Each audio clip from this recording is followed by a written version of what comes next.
Hello and welcome to episode 3 of Ideas for the Workplace. I'm your host, Hadiya Azad, and my guest today is Erin Patchell. Erin is an Ottawa-based seasoned business strategist and coach, owner of the award-winning management consultancy Positivist Group, host of the podcast Weirdos in the Workplace, and co-founder of the Train to Help project.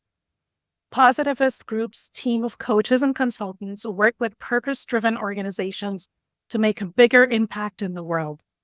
In her spare time, Erin is an officiant with Humanist Canada, a board member with the Ottawa chapter of the International Coach Federation, and a mom to 3 teenagers. Welcome, Erin, and thanks for joining me. I'm so glad to be here, Hadiya. So what inspired you to create the Train to Help project? Actually, it was one of our team members and my good friend since I was a child. We met when we were in grade 5, Sarah. So the Train to Help project was inspired by her and her partner, Tim. Tim has MS and he is in a wheelchair. He's quadriplegic. And, over the years, I'd heard so many stories about the challenges that they've had, navigating the world, getting out in the world. And it's honestly pretty heartbreaking for people who have physical disabilities, especially. And so Sarah is also on the board of, she's on the accessibility committee in the town of Carleton Place as well. And through the accessibility committee, she hears a lot of stories from business owners who are trying to, do good work in the accessibility space, trying to making their businesses more accessible, but somewhat struggling to do that because Carleton Place is a small town and a lot of these buildings will never be perfectly accessible, right? So we kind of put 2 and 2 together and realized there's a real opportunity here to support businesses in navigating this kind of what feels like a moving target when it comes to disability inclusion and accessibility. And also at the same time to help people with disabilities have access to a lot more information than they currently have and more awareness around what is possible and, which businesses can I go to access different types of resources or different, just have a coffee. Sometimes you just want to have a coffee or have go out for dinner or just go shopping, right? And it's interesting through the research that we've done on this subject. I'll pause there. Yeah, so tell me more about it. I mean, I know now that it's a project about helping people with disabilities be more at ease within brick and mortar businesses, but how exactly are you achieving? Right. So our product has 2 different sides to it. So we have the business platform, so the business recognition platform and training platform. So that's a web app that you can go on. You can use it, on your phone because a lot of retail employees don't have easy access to computers during the day or at work. And so everything's mobile oriented. And the central piece of it is the training that we have. So it's an AODA or Accessibility for Ontarians with Disabilities Act aligned training. So it checks that box for them when it comes to, the business requirement, the legal requirement of having an AODA trained staff. But it's a little bit better than that. So it's being informed by our survey. We have a disability inclusion survey that we've been conducting over the last month and a half, ongoing for probably the next 3 to 4 weeks. And that survey is collecting all kinds of stories of real people with disabilities, just to understand, what makes a really great customer service experience and what is it that businesses really need to avoid. And the reason why we're gathering that firsthand information, really is to help inform a really great product. We want it to, we want people to really be able to to be able to actually, provide continuous feedback and continuous improvement to that business as well. And so we have the second part of it, which is the online, basically it's a website where individuals with disabilities, their caregivers, or anyone who has an interest in inclusion, they can go to the website and they can find all the businesses that are part of this project, that are members of the project, who have taken the training, and they'll have access to information about the business itself in terms of like their physical environment and the accommodations they're able to make in the workplace for people with different kinds of disabilities, not just physical disabilities. Okay. So there's a website Yes, for people with disabilities and or their caregivers where they can go on and see which businesses, what kind of accommodations they can offer. And then in addition to that, there's an app. Do I understand this correctly? you got it. Absolutely. Okay. Yeah. Okay. And then, some people may ask, okay, there's this AODA training that's been around forever. So what's the difference between those two? You're right. AODA training has been around forever. But unfortunately, what's going on is 100% of the businesses that we have so far surveyed did not even know that they were supposed to be trained. Literally 100% of the businesses. And I should say these are sole proprietors. They're retail businesses that have less than 20 employees. And so there is like an additional requirement for businesses that have more than 20 employees, to report back to the province of Ontario regarding accessibility. But we're focusing on the businesses that kind of fall through the cracks. Yeah. And then you mentioned it's not just for people with physical disabilities, right? Mm. So the training includes, let's say, training on accommodations for people who are neurodivergent. Is that correct? Neurodivergent, yeah, could be cognitive disabilities. It could be Oh, health, mental illness, disability. It could be like there's numerous types of disabilities. Uh, right. so we're looking at how can we create sensory friendly environments? How can we create environments that are welcoming to people? Maybe if you have like a you know like a mobility device, yes, for sure. Mhm. But we're looking at a very broad spectrum, and I don't have the list in front of me, unfortunately. No, that's wonderful.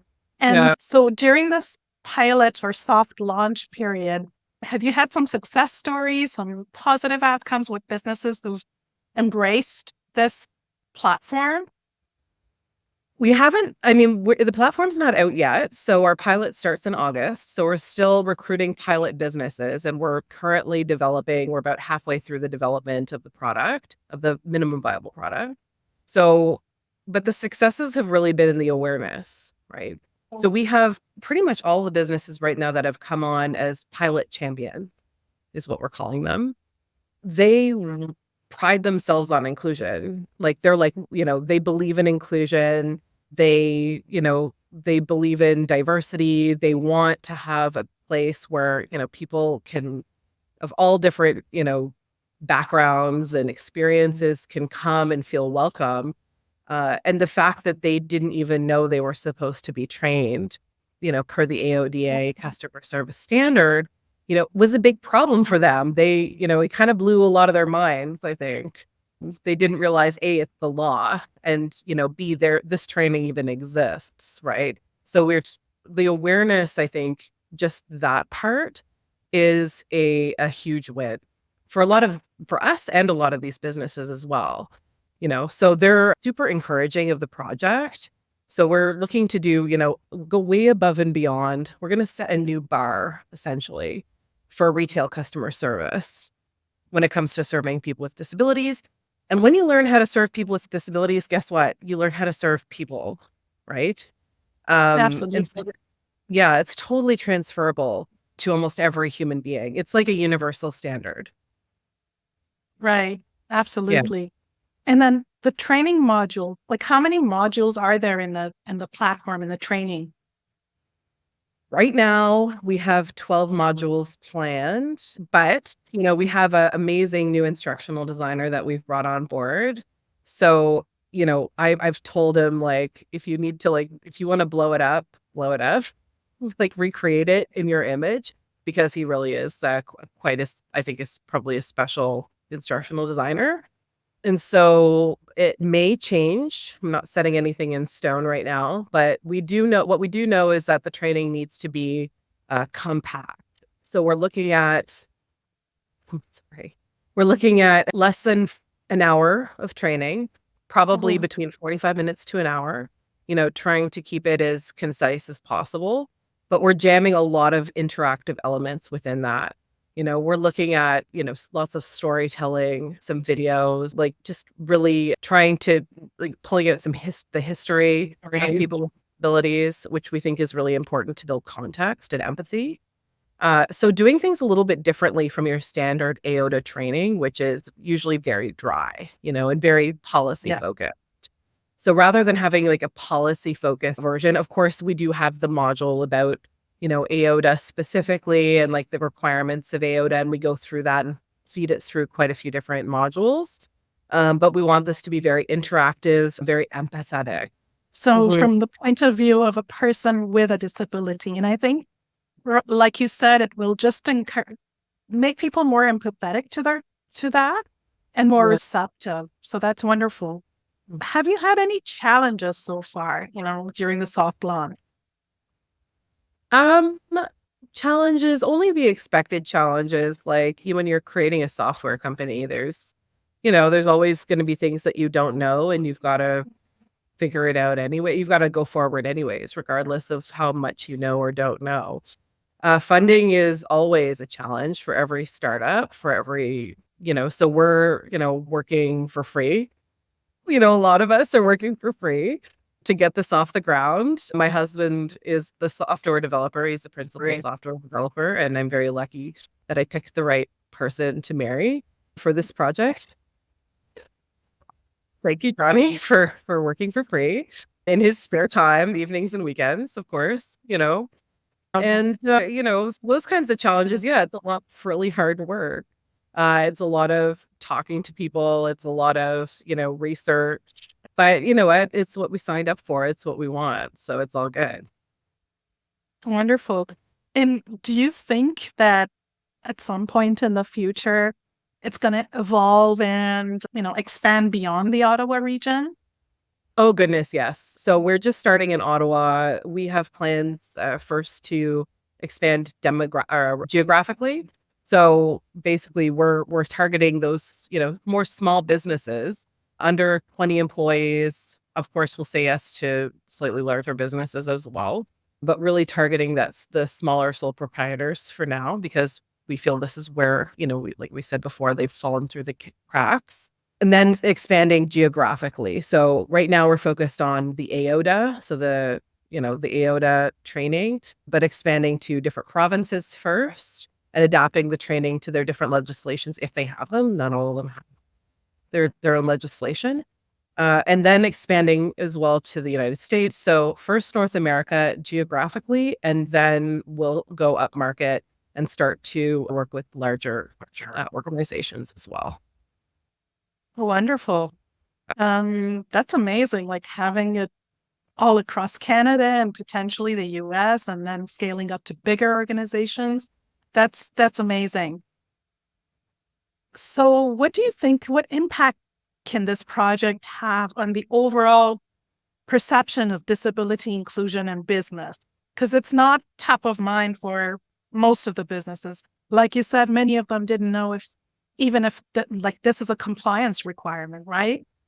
Yeah. I mean, we run it really to make it as easy as possible for business to start thinking about it. Like once you start putting it on the radar, then it's a lot easier to make that incremental progress we're looking for. And so we do have like a continuous improvement planned resource center for businesses that we haven't developed yet, but it's part of the plan. So do you repeat the question? All right, just awkward. What is the impact of this project on the overall perception of disability inclusion in business? Yeah. What's the overall impact? I mean, it's really hard to define like how important something like this is to a person. So we were just at an expo last weekend that I always forget the name of. The Adaptive Living Expo we were just at. And over 1,000 people came through the doors at the Nepean Sportsplex just this past June 1st. And almost, I would say the majority of them more people with disabilities, lots of people in wheelchairs and with assisted devices. It was beautiful. And we had so many people coming to us, and I could share tons of pictures, who were, just overjoyed with the idea that they might be able to find a business to just try to, like, like I said, we're not asking here. We're asking, like, go for a coffee with a friend, go shopping if you want, maybe go to a location and have some trust and not be, like, anxious about what's going to happen, just kind of trust that you're going to be able to get in okay, you're going to be able to go to the bathroom, you're going to be served with respect. Like, this isn't like, we're not asking, we're not asking for everything here. We're just asking for the basic things that almost everybody else takes for granted, right? And this is like a third of the million population now who has at least one disability. So wow, that's huge. It's a huge demographic, and it's growing because we have an aging population, right? Yeah. So this is it's an imperative. It's a social imperative. So the impact is really hard to define. It's such a personal thing. But I think that, when you talk about accessibility, I think the last statistic I heard was something like 70% of businesses have a DEI strategy, but only 4% have accessibility included as part of that DEI strategy. That's approximately the statistic, which is bad, And so that's a measurable thing that we can keep an eye on, and it's obviously not just the Train to Help project who is influencing or hopes to influence this area. We have so many different amazing consultants and different businesses and influencers who are all making impact in this area. And so I think if we can change that statistic, that would be brilliant. Absolutely. Yeah. It's a huge number of the population. And like you said, when people talk about DEI, it's generally about race and ethnicity, and disability is not at the forefront, unfortunately. That's very true. Yeah. Yes. So my last question is, so if a business is looking for that training and the platform, or if someone wants to support you, how do they find you? Well, they can reach out to me directly at Erin at positivist.ca, ERIN at positivist.ca. So the Train to Help project is a project under the Positivist group. So we're funding the project. The traintohelp.com as well, if you want to go to the website. So trainedtohelp.com. The pilot project is launching in August. We expect we're going to be going live for sale in November. And so we're beginning a waiting list. So we do have a few spots left in the pilot if you are a retailer in the Ottawa area and you want to be a part of that. Otherwise, we are going to be starting the waiting list so people can sign up for the waiting list once the actual product is ready. Wonderful. Yeah. Wonderful project, wonderful initiative. Congratulations on it. Thank you. And thank you so much for joining me today. It's my pleasure. Thanks for having me. Join me next time on a next episode of Ideas for the Workplace. Until then, goodbye.